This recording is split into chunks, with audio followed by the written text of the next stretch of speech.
కార్యక్రమానికి అధ్యక్షత వహిస్తున్నటువంటి మన జిల్లా రథసారథి కామ్రేడ్ పాలమాగ్ల జంగన్న గారికి మనస్ఫూర్తిగా మన అందరి తరఫున శుభాకాంక్ష తెలియజేస్తూ, అదేవిధంగా భారత కమ్యూనిస్టు పార్టీ సిపిఐ కార్యవర్గ సభ్యులు ఆందోజు రవీంద్రాచార్యన్న గారికి, పుస్తకాల నరసింగన్న గారికి, యాదిరెడ్డి అన్న గారికి, నాతోటి మిత్రులందరికీ, మండల కార్యదర్శులకు, జిల్లా కార్యవర్గ సభ్యులకు, కౌన్సిల్ సభ్యులకు మనస్ఫూర్తిగా విప్లవ శుభాకాంక్ష తెలియజేస్తా ఉన్నా. ఫ్రెండ్స్, భారత కమ్యూనిస్టు పార్టీ పుట్టిందే పేద ప్రజల కోసం. ఈరోజు 100 సంవత్సరాలు ఈ భారతదేశంలో ప్రజల కోసం నిలబడినటువంటి ఏకైక పార్టీ భారత కమ్యూనిస్టు పార్టీ.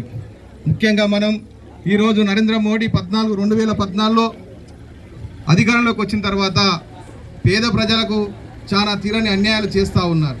ముఖ్యంగా ధరలు పెంచడం, పెట్రోల్ డీజిల్ ధరలు పెంచడం, వంట గ్యాస్ ధరలు పెంచడం.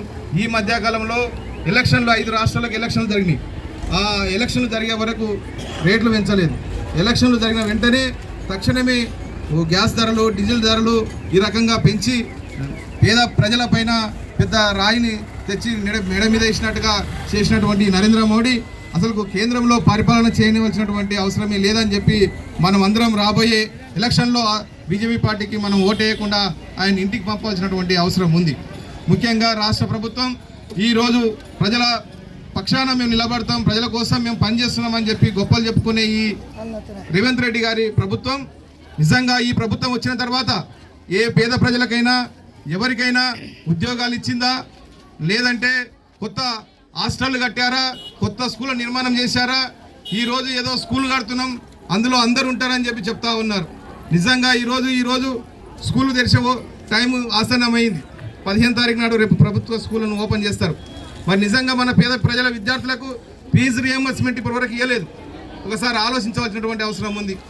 రేపు ఫీజు రియంబర్స్మెంట్ ఇవ్వకపోతే మన పేద విద్యార్థులు చదువుకున్నటువంటి పరిస్థితులు లేకుండా ఉంటాయి. అదేవిధంగా హాస్టల్లో మెరుగైనటువంటి ఫుడ్ లేదు, మెరుగైనటువంటి చదువు లేదు. దీని మీద కూడా మన భారత కమ్యూనిస్టు పార్టీ పోరాటాలు నిర్వహించాలని చెప్పి స్టూడెంట్ ఆర్గనైజేషన్ చెప్పడం జరిగింది. అంతేకాదు కార్మికులకు సంబంధించి కార్మికులు ఈరోజు పెరిగినటువంటి ధరలకు అనుకూలంగా వాళ్ళ జీత భత్యాలను పెంచవలసినటువంటి అవసరం ఉంది. కానీ పెంచరు, అది కూడా అమలు జరగదు. కాకపోతే ఈ రకంగా చెప్పుకుంటూ పోతే ఎన్నో సమస్యలతోటి మనం కొట్టుమిట్టాడుతూ ఉన్నాం. ఇంకా పోతే లాస్ట్ మీ అందరికి ఒక విషయం తెలియజేయాలనుకుంటున్నాను. ఫ్రెండ్స్, హైదరాబాదు మహానగరంలో ఈరోజు భారత కమ్యూనిస్టు పార్టీ సిపిఐ ఎన్నో ఉద్యమాలు చేసి ఎంతో మంది పేద ప్రజలకు వేలాది ఇండ్లను కట్టించినటువంటి చరిత్ర భారత కమ్యూనిస్టు పార్టీ సిపిఐ పార్టీకి దక్కిందని చెప్పి తెలియజేస్తా ఉన్నా. అందులో భాగంగా ఈరోజు ఎక్కడైతే భూపోరాటాలు జరుగుతున్నాయో మన జిల్లాలో 2 దగ్గర వాళ్ళకు ఖచ్చితంగా అంతిమంగా వాళ్ళ ఇండ్లను కట్టించడమే భారత కమ్యూనిస్టు పార్టీ అంతిమ లక్ష్యంగా మీ అందరికీ తెలియజేస్తూ ఈ అవకాశం ఇచ్చినటువంటి జిల్లా పార్టీకి మరొకసారి శుభాకాంక్షలు.